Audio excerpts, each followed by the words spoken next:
So in your 11 and a half years, have you ever had a day like yesterday?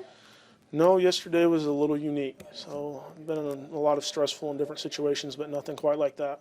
Walk us through what happened. I mean, I was working the northeast side of Allen County, up in Leo Cedarville, and I heard come over the radio a dispatch call of a vehicle that had went off the roadway and flipped over and actually was submerged in a pond. So I wasn't too far away, so I just remember wanting to get there as quick and fast as possible. And as I pulled up, getting close to where I knew the crash was at, because I knew where the pond was at, there was a vehicle off the side of the road. I parked by it, and you can't really see the pond there. So I remember trying to figure out what I would need, because you don't know what you're going to run into on the other side of that hill. I got lucky. I decided to grab a crowbar out of my trunk, and as I made it over the top of the hill, I could hear gentlemen yelling at me, and there was a gentleman down there by the name of Jim Graham, and then also there was 5 guys there with a Amish construction crew that were actually already down at the vehicle, at least trying to do what they could. As I ran along the pond to try to get to them, I actually saw the car slide another 3 to 4 inches down towards the middle of the pond, and your heart just sinks. And without skipping a beat, Jim jumped down in the water, and he grabbed a hold of the side of that car by the tire, and the Amish guys were right behind him, grabbing a hold of his belt and shirt and anything they could get a hold of, just trying to keep him and the car from going any farther in. And I got down there and was able to jump in the water quick, and driver was, obviously had a lot going on, and I was able to get the driver settled down enough. He had got himself unbuckled and made it to the back window, which was about the only thing that wasn't underwater, and was able to communicate enough with him to get him to turn away long enough for me to use that crowbar to break out that window. And I just grabbed a leg and started pulling. Got him part of the way out, and it's a small window in the back side of that specific vehicle, and was able to get Jim to leave go of the car long enough. He grabbed a leg, and we were able to get him out. And once we got him out of the car, and then we could drag him up onto dry land and kind of assess medically what was wrong with him and what he may need, and if there was anybody else in the vehicle, and until the medics got there, which was real shortly after. I mean, in this situation, seconds count. Absolutely. Yeah, it was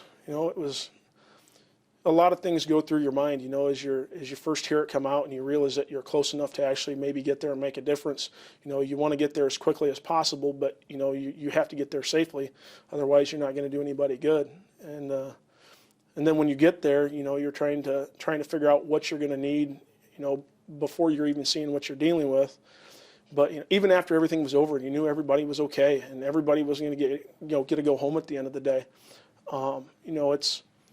It's a good feeling to look around and realize that 6 other strangers dropped everything they were doing and ran to help somebody they had no clue who he is. They didn't think about how dangerous it was grabbing a hold of that car and getting dragged in the water. They just did it, and it's a good feeling to know that you live and patrol in an area where that happens.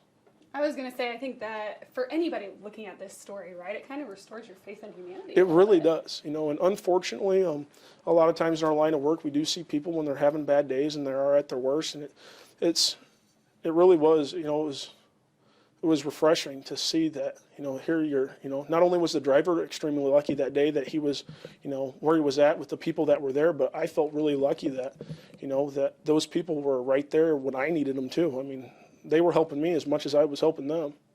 So. Wow.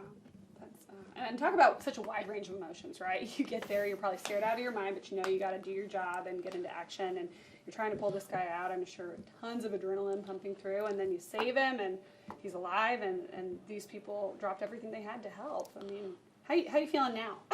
I'm feeling really good. It's a unique feeling. It's a good feeling. But I remember after it happened, and and things are calming down, you realize that everybody is okay, and like I said, everybody gets to go home. It's a strange feeling, but it's a really amazing feeling to know that that day, our group of people made a difference. Absolutely. And how long would you say the whole ordeal lasted? I mean, if you could estimate, it probably seemed like forever, but it does. It seems like it seems like it takes forever, and I'm sure it seemed longer to the driver as we were trying to get him out. I know it took me about 2 minutes to get from where I was at to the scene, and after that, your adrenaline is running so hard. seconds seem like minutes, and it seems like it takes forever. I'm going to guess he was probably out of the vehicle probably within 3 minutes of me getting there, but it's so hard to tell because you're only focused on one thing, and that's trying to get him out. You're not thinking about, anything else, but basically the best way to try to get him out of that vehicle as fast as you can. Mm-hmm. And you are an ice fisherman yourself, you said, right? How long have you been doing that? Well, for a long time. So my dad started taking me when I was younger, and so the cold didn't bother me, the ice didn't bother me, just the circumstances bothered me. I would say so. How cold do you think that water was? There was probably, I don't know, there was more ice on it than I thought. There was probably an inch and a half of ice actually on, except for where it broke through at. Definitely not safe enough to walk on, definitely not strong enough to hold a car. Gosh, I cannot imagine. And this guy is 62 years old, the Yep, man in the car. I believe so, yeah. So not super elderly, but definitely older, on the older side of things. Yep. And if you guys hadn't been there, he could have died. I mean, does that run through your mind? Yeah, it does, and it runs through my mind. Just I knew he was struggling in the car because he's. I'm going to say he's panicking, but he's not. He did a real good job. I mean, he was able to unbuckle himself, get from the driver's seat to the back. Just there, he was trapped. He couldn't get himself out. He did a fantastic job. He's my size. He's a bigger guy. I actually know him from he previously had helped me out with a favor when I was digging my pond, and he had helped me out with some structure that I buried in there just for the fish. And so I knew who he was. It was kind of nice to at least be able to return the favor. I told him that I'd rather meet him like we did last time as opposed to these circumstances. He agreed. But he did a real good job. I mean, it's disorienting. You're upside down. It's freezing cold. He was having a medical issue. That's why he drove off the roadway. That's a lot to come at, a normal person. It's for him to be able to unbuckle himself and get back there so that to even give us a chance to get him out, is a feat in itself. He did a good job. He's part of the reason he's alive today too. That's crazy. You know him. Yeah. Did you know instantly as soon as you got there that it was him? I knew when I looked through the window. I was 90% sure that's who it was when I looked through the window. When I heard him yelling for help, I knew that was his voice. He has a deeper voice, and it makes it hit home. But I patrol in a smaller area up there, and so I know at least a lot of people up there. But that that adds a little bit to the urgency of wanting to get him out as well, because you have that relationship. Even if you only kind of know him, you work as hard as you can to try to get anybody out. But when you realize it hits home in your brain, even when you're in that mode, it hits home when you realize I know who this person is. Yeah, absolutely. And just kind of my final question.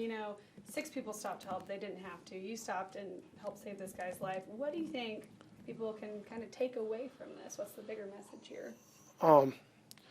There's a lot of negative things, whether it's on TV or in the newspaper, just every day people see it. Unfortunately, there's a lot of bad things that go on in the world, but there's a lot of very good things too.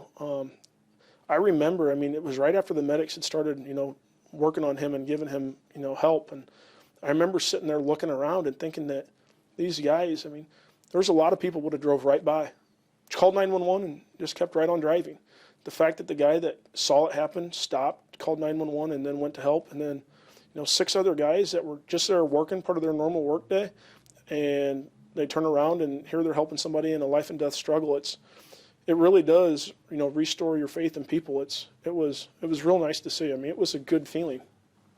And I'd imagine, obviously, being in the department for 11 plus years, so many different things happen that stick with you and that are never going to leave your memory. Will this definitely be one of the most profound? Oh yeah, definitely. And what's nice about it is it's a positive one. A lot of times, unfortunately, you do remember the bad ones or the people you couldn't help. And what's nice about this is this had a real happy ending.